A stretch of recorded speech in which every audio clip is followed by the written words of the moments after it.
Episode 9 की शुरुआत में हम दोसिक को देखते हैं। उसे अब पता चल चुका था कि वुयुल एक इंसान नहीं है। वहाँ से निकलकर वो मेंशन पहुँचता है, जहाँ पर वो जू से कहता है कि मुझे तुमसे कुछ बात करनी है। वो उससे पूछता है कि क्या तुमने कभी भी वुयुल में कुछ अजीब नोटिस किया है क्या? क्योंकि जब उस रात मैं यहाँ डिनर करने के लिए आया था तब मैंने उसे काफी तेजी से भागते हुए देखा था, जो किसी भी इंसान के लिए पॉसिबल नहीं है। जू कहती है तुम्हें कोई मिसअंडरस्टैंडिंग हुई होगी। दोसिक वहाँ पर तो कुछ नहीं कहता, लेकिन घर आकर वो वापस से वुयुल के उस वीडियो को देखता है और मन में कहता है कि पक्का वो एक वैम्पायर है। इस तरफ वुयुल जब घर आता है तब वो बहुत दुखी था। जू उसको पूछती है कि क्या हुआ, लेकिन वुयुल उसको कुछ नहीं बोलता और अंदर चला जाता है। सीन शिफ्ट होता है नेक्स्ट मॉर्निंग, जहाँ पर गेस्ट हाउस में रहने के लिए जो लड़की आई थी वो वुयुल से पूछती है कि तुम कौन हो, तो जू उन दोनों का इंट्रोडक्शन करवा देती है। जू नोटिस करती है कि वुयुल अभी भी बहुत दुखी सा है, इसलिए वो उसको पूछती है कि कल रात क्या हुआ था, लेकिन वुयुल उसे कुछ नहीं बताता। अब वो दोनों गेस्ट हाउस की सारी रिस्पॉन्सिबिलिटीज आपस में बांट लेते हैं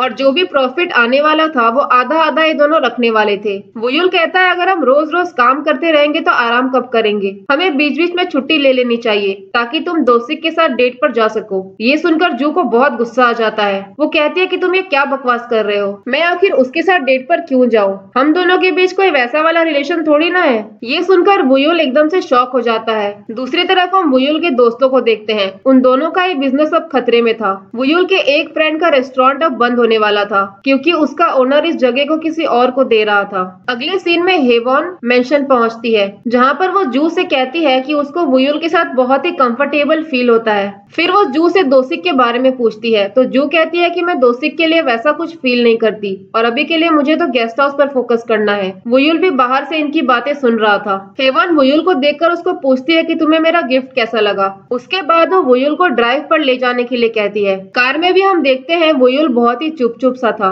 हेवॉन उसको पूछती है तो वुयुल कुछ नहीं बताता। उसके बाद वो दोनों एक गार्डन में जाते हैं। हेवॉन बताती है जब उसने पहली बार उस मेंशन को देखा था तब उसे ऐसा लगा था जैसे वो मेंशन किसी का इंतजार कर रहा हो, और जब तुमने मुझे पहली बार हक कर लिया था तब उसे बहुत ही अपना सा फील हुआ और शायद इसी वजह से उसे ये मेंशन इतना ज्यादा अट्रैक्ट करता है। वुयुल को हेसुन की याद आ जाती है। वो पूछता है कि क्या मैं तुमको हक कर सकता हूँ। हेवॉन हाँ बोलती है, इसलिए वो उसे हक कर लेता है। वो कहता है कि तुम थोड़ा और वेट कर लो, मुझे कुछ चीजें सॉर्ट आउट करना है, उसके बाद मैं अपना प्रॉमिस जरूर पूरा करूंगा। दूसरी तरफ दोसिक अपने ड्राइवर से कहता है कि वुयुल और उसके दोस्तों पर नजर रखो। इस तरफ हम हेवॉन को लीमान के साथ देखते हैं। हेवॉन अभी भी वुयुल की बातों के बारे में ही सोच रही थी। वो लीमान से कहती है कि इस बारे में पता करो कि आखिर वुयुल जू के साथ उस मेंशन में क्यों रहता है। वुयुल जब मेंशन वापस लौटता है तो जू कहती है कि तुम अभी अभी बाहर से मजा कर आए हो, अब थोड़ा सा काम कर लो। वुयुल बोलता है कि क्या तुम्हें मेरा चेहरा देखकर लग रहा है कि मैं मजा करके आया हूँ? मैंने बिल्कुल भी कोई मजा नहीं किया। जू कहती है मैं भी कोई मजे में नहीं हूँ, मुझे भी परेशानी है और तुम्हें तो यही लगता है ना कि मेरी वजह से तुम इंसान नहीं बन पाए।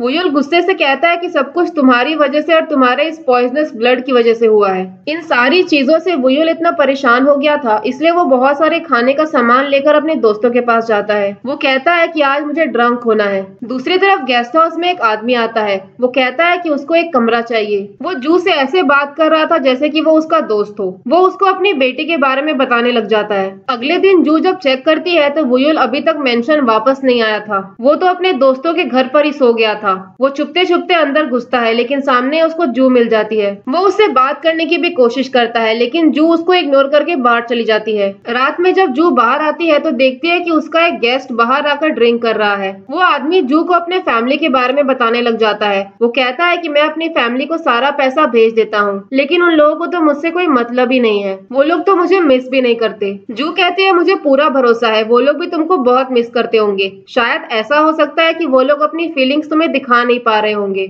जू यहाँ पर अपने डैड के बारे में बताती है। वो कहती है कि उनको अब लीगली डेड डिक्लेयर कर दिया गया है। मुझे तो ये तक नहीं पता कि वो जिंदा भी है या नहीं, लेकिन मैं उनको बहुत मिस करती हूँ। वुयुल बाहर से इन दोनों की बातें सुन रहा था। अगले सीन में वुयुल और जू पेट्रोलिंग के लिए जाते हैं। वुयुल जू से सॉरी बोलता है। जू उससे कहती है कि जब तक वर्किंग आवर्स होंगे तुम कहीं भी नहीं जाओगी। इस तरफ हम लीमान को देखते हैं। वो उसी मेंशन के अंदर पहुंच जाता है। उस वक्त घर पर कोई नहीं था, इसलिए वो सीधा बेसमेंट में जाता है, जहाँ पर जाकर उसको हेसुन हेसुन की फोटो मिलती है। इस तरफ वुयुल जू से पूछता है कि क्या तुमको कभी प्यार एक्सपीरियंस नहीं करना है। जू कहती है मेरे पास कभी भी प्यार के लिए टाइम नहीं था, मेरे लिए तो सबसे इम्पोर्टेंट था पैसे कमाना, क्योंकि मेरे पास और कोई ऑप्शन ही नहीं था। फिर वो एक पेड़ की तरफ हाथ दिखाकर कहती है कि जैसे इस पेड़ पर कभी फूल नहीं उग सकते, वैसे ही मेरे दिल में कभी भी प्यार नहीं जाग सकता। अंदर जाते वक्त वुयुल को अचानक से बहुत ही पेन होने लग जाता है। तब उसे मिस्टर को की कही हुई बात याद आती है। उन्होंने कहा था कि इसके पास ज्यादा टाइम नहीं है। दूसरी तरफ दोसिक जब अपने ऑफिस में था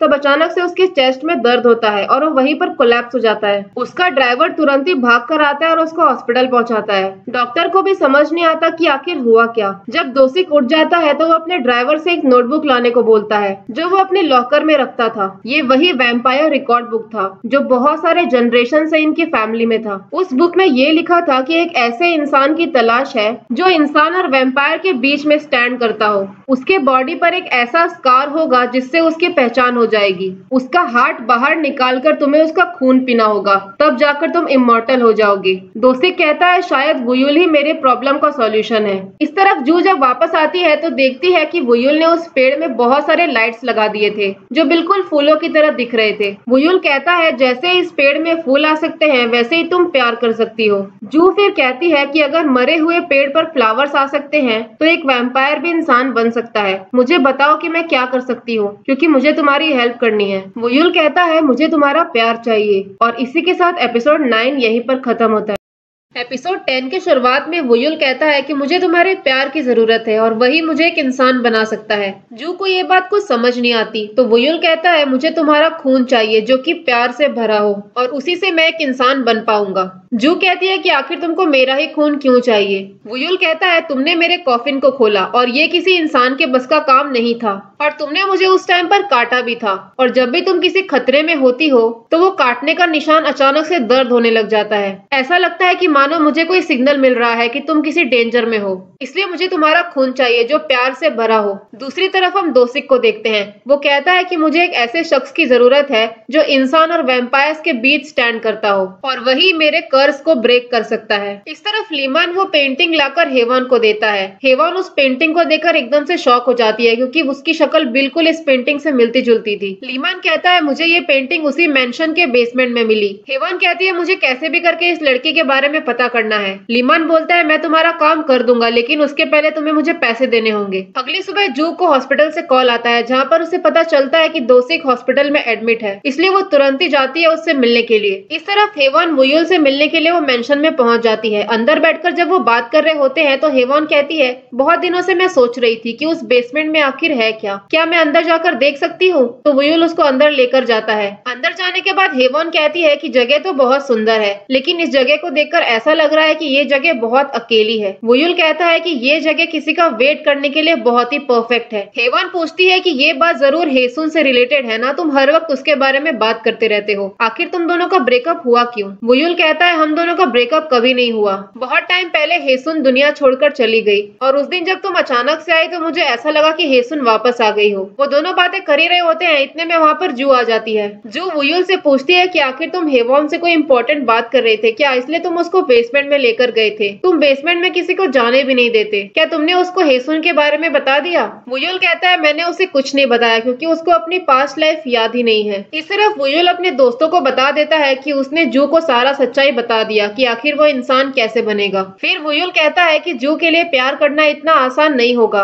क्योंकि उसने बचपन से बहुत स्ट्रगल किया है। थोड़ी ही देर में वहाँ पर रोज आती है। रोज कहती है कि लाइफ में सब कुछ इतनी आसानी से नहीं मिल जाता, अगर हमें कुछ चाहिए तो हमें बदले में कुछ देना भी पड़ता है, इसलिए तुम्हें जू को कुछ देना चाहिए। अब ये सारी बातें सुनकर वुयुल जू से कहता है कि मुझे तुम्हारा प्यार से भरा खून चाहिए और बदले में मैं तुम्हें ये मेंशन दे दूंगा और हमेशा हमेशा के लिए इस मेंशन से चला जाऊंगा। देखकर ऐसा लग रहा था कि जू को ये बात पसंद ही नहीं आई कि वुयुल इस मेंशन को छोड़कर चला जाएगा। अगले सीन में दोसिक वुयुल से मिलने के लिए आता है। वो वुयुल से पूछता है कि आखिर तुम कब तक उस गेस्ट हाउस में रहोगे, मैं चाहता हूँ कि तुम उस गेस्ट हाउस को छोड़ दो। वुयुल कहता है कि तुम होते कौन हो मुझे ये बोलने वाले कि मैं उस घर को छोड़ दूं। दोसिक कहता है मैं तुम्हारे रहने की और तुम्हारे जॉब का इंतजाम भी कर दूंगा। वुयुल कहता है कि एक बार मुझे अगर वो मिल गया जो मुझे चाहिए तो मैं खुद वहाँ से चला जाऊंगा। दोसिक पूछता है कि आखिर तुमको चाहिए क्या। वुयुल कुछ नहीं कहता और वहाँ से चला जाता है। अगले सीन में हेवॉन जू को मिलने के लिए बुलाती है और पूछती है कि तुम्हारा गेस्ट हाउस कैसा चल रहा है। फिर वो बोलती है कि हमें गेस्ट हाउस के प्रमोशन के लिए वहाँ पर एक पार्टी थ्रो करनी चाहिए। ऐसा करने से गेस्ट हाउस का पब्लिसिटी हो जाएगा। जू भी इस चीज के लिए मान जाती है। हेवन कहती है कि मैं चाहती हूँ कि इस पार्टी में मैं वुयुल से थोड़ा नजदीक आ जाऊँ, क्या तुम मेरी मदद कर सकती हो?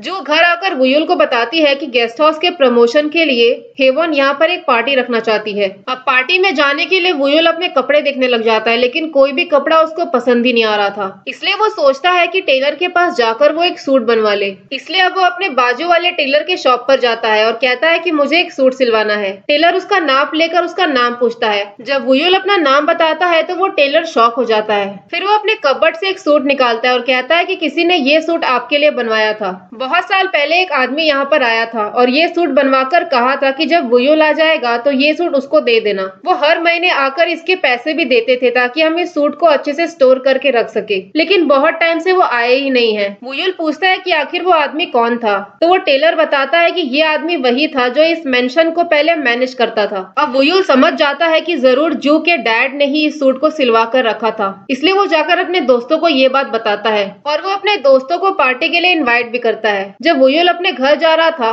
तब जू उसके हाथ में वो सूट देखती है और पूछती है कि ये सूट तुमको किसने दिया? वुयुल कहता है तुम्हारे डैड ने। बहुत साल पहले उन्होंने इस सूट को मेरे लिए सिलवाया था और वो हर महीने आके इसका स्टोरेज फी भी देते थे। वुयुल कहता है कि ऐसा पॉसिबल हो सकता है कि तुम्हारे डैड अभी भी जिंदा हो। जू कहती है कि अगर वो जिंदा भी होंगे तो शायद उन्होंने मूव ऑन कर लिया होगा और वो मुझसे मिलना नहीं चाहते होंगे। वुयुल कहता है कि ऐसा भी हो सकता है कि किसी रीजन की वजह से वो यहाँ पर नहीं आ रहे हो। अगले दिन पार्टी की तैयारी करने के लिए वुयुल के सारे फ्रेंड्स भी आ जाते हैं। जब वुयुल तैयार होकर आता है तो रोज उसके पास एक ड्रेस लेकर आती है और कहती है कि इस ड्रेस को जाकर तुम जू को दे देना। इसलिए वुयुल जाकर वो ड्रेस जू को दे देता है। जब जू तैयार होकर आती है तो वुयुल उसको देखता ही रह जाता है क्योंकि वो बहुत सुंदर लग रही थी। पार्टी शुरू हो गई थी और हेवन और दोसिक भी वहाँ पर आ गए थे। कुछ देर के बाद वुयुल पार्टी से बाहर आ जाता है तो जू भी उसके पीछे पीछे बाहर जाती है। जू उसको कहती है कि जब से तुम मेरी लाइफ में आए हो मेरी लाइफ में खुशियां आ गई हैं, मैं खुश रहने लग गई हूँ। मुझे ऐसा लगता है कि मेरे डैड ने तुमसे मिलने के लिए ही मुझे यहाँ पर भेजा था और मुझे ये मेंशन इसलिए पसंद है क्योंकि तुम यहाँ पर रहते हो, इसलिए तुम इस मेंशन को छोड़कर कभी भी मत जाना। वो दोनों जैसे ही पार्टी में एंटर करते हैं तो सारे लोग जू से डांस करने को कहने लग जाते हैं। इस तरफ से हेवन उन दोनों को देख रही थी, इसलिए जू हेवन की तरफ इशारा करके वुयुल से कहती है कि तुम उसके साथ डांस करो, लेकिन वुयुल तो जू का हाथ पकड़कर उसको डांसिंग फ्लोर पर ले जाता है और कहता है कि तुम कुछ मत करो, तुम बस मुझे फॉलो करो।